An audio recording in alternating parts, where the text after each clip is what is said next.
ICE agents are wearing Meta smart glasses during immigration raids, and these are personal pairs bought with their own money. The footage from these glasses isn't sitting in a federal evidence locker.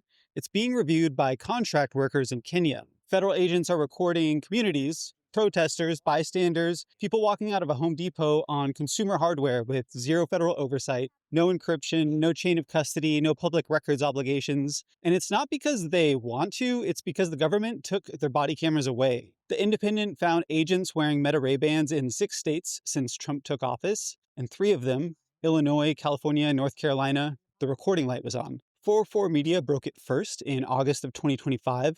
Verified photos of a CBP agent wearing the glasses during a raid outside of a Home Depot in Cypress Park, Los Angeles. But here's what the investigation actually found. DHS confirmed it has no contract with Meta.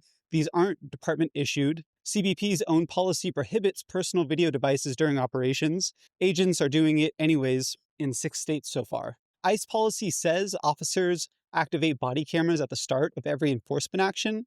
If they don't, they have to explain why in writing. Footage goes into an approved federal system with a chain of custody. The problem, as of June 2025, ICE had 4,400 cameras for 22,000 agents.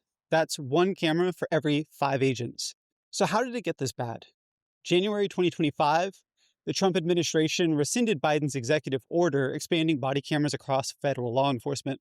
ICE was one of the first agencies to drop the program. The DEA killed theirs last April. Then the administration proposed slashing the program's budget. Keep the 4,400 existing cameras, but cut the staff running the program from 22 people to 3. The House pushed back, pushed for a bill allocating $20 million for body cameras, but it stalled in the Senate. So what are these glasses actually doing? If you don't know, Meta Ray-Bans, they look like normal sunglasses. That's the whole point. There's a camera embedded in the frame near the hinge. There's a small white LED above the right lens when it's recording. But it's tiny, and cheap workarounds exist to disable the fact that it looks like you're recording. They shoot 12 megapixel photos, they record video, they live stream to Instagram or Facebook, and they have a voice-controlled AI. All you have to do is say, "Hey Meta," and it analyzes what you're seeing in real time. They cost around $299. 2 Harvard students already proved what these glasses can do in the wrong hands. October 2024, they built a tool called I-XRAY, which connected the Meta Ray-Bans to PimEyes, a facial recognition search engine.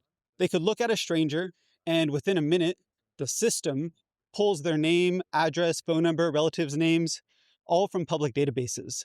They didn't release the code. They built it to prove a point that these glasses didn't need built-in facial recognition, that anyone could just bolt it on. Meta is planning to build facial recognition in natively. Internal documents obtained by the New York Times describe a feature called name tag, where they can look at someone and the AI pulls up their Facebook or Instagram profile, and the rollout is reportedly planned for later this year. A leaked internal memo showed Meta acknowledge the privacy risks. Their plan is or was to allegedly launch during a period when civil society groups would be distracted by other political crises. Documents show them introducing it first at an accessibility conference for blind users before the broader rollout. Epic called it a grave risk to privacy, safety, and civil liberties and urged the FTC to block it. So here's the difference between a government body camera and these glasses. Body camera footage goes into a federal evidence system where every view, every download is logged. The footage is encrypted. If the chain of custody breaks, it's inadmissible in court. You can use the Freedom of Information Act to obtain footage. Meta Ray-Ban footage goes into the Meta servers. It enters a pipeline where contract workers review it to train AI. If you use any AI features, you can't opt out of that. There's no federal encryption, there's no audit trail, there's no chain of custody, no public records request that gets you that footage.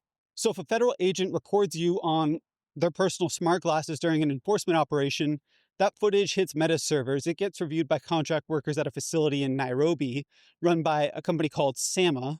Workers there told Swedish journalists they've seen bank cards, people undressing, bathroom footage, all coming through the glasses AI pipeline.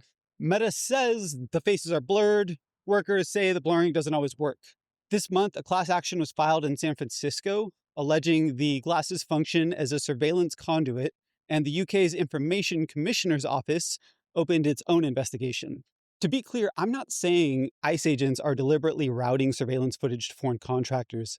There's no evidence of that. But the government defunded its own accountability tool, and agents have filled the gap with a consumer product, and that product's data pipeline sends footage through human review overseas with no federal oversight. Whether anyone planned it that way doesn't really matter. That's the system that currently exists. December 17th, 2025, a Home Depot parking lot in Evanston, Illinois, Border Patrol shows up to an immigration operation. They brought more than 20 body cameras, but also a Sony digital camera, a head-mounted GoPro, a plainclothes videographer with a cell phone, and at least 2 agents wearing Meta smart glasses with the recording lights on. Besides recording the arrests, they were also recording protesters. ICE's own directive explicitly prohibits recording people solely for exercising First Amendment rights, but the Meta glasses aren't body cameras. These are personal devices. The policy doesn't clearly cover a $299 pair of sunglasses someone bought on Amazon. Jake LaPerk at the Center for Democracy and Technology told 404 Media, rules and laws apply even if the technology isn't handed out by the department. Sure, but who's enforcing that? Anyways, and then Minneapolis happened. As we know, in January 2026, ICE agents shot and killed 2 American citizens in separate incidents. Renee Good on January 7th and then Alex Preddy on January 24th. Preddy was a VA intensive care nurse who was filming agents with his phone. The agent who killed Good recorded part of the encounter on a cell phone. DHS said body camera footage existed for Preddy's shooting because the tactical unit involved happened to have cameras, but ICE's Minneapolis office hadn't adopted body camera policies at all. The bystander footage, which is mostly shaky cell phone footage in the cold, is what we saw.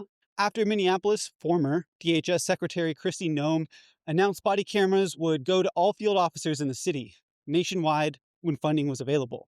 Meanwhile, the administration had already placed 300 workers in 3 DHS oversight offices on paid leave. A lawsuit argues they effectively eliminated those offices, something only Congress can authorize. Government-issued body cameras aren't perfect, but at least they have rules. And what's currently replacing it has no chain of custody or public records pathways, and the data pipeline routes through human review overseas. The government didn't fail to fund accountability, it defunded accountability, and agents replaced it with something that looks like recording but works like the opposite. The House passed a $20 million body camera funding bill. It's in the Senate now, and if that matters to you, contact your senators. I put the info for the bill in the description, along with everything else I've mentioned in this video. When you defund the oversight tool, gut the oversight offices, and when agents fill the gap themselves, the replacement has no rules or transparency, and a data pipeline runs through a building in Nairobi. If this is the kind of videos you want more of, subscribe. I'll be working on a follow-up video about Meta's name tag feature and what happens to public anonymity when that rolls out later this year. Thanks for watching.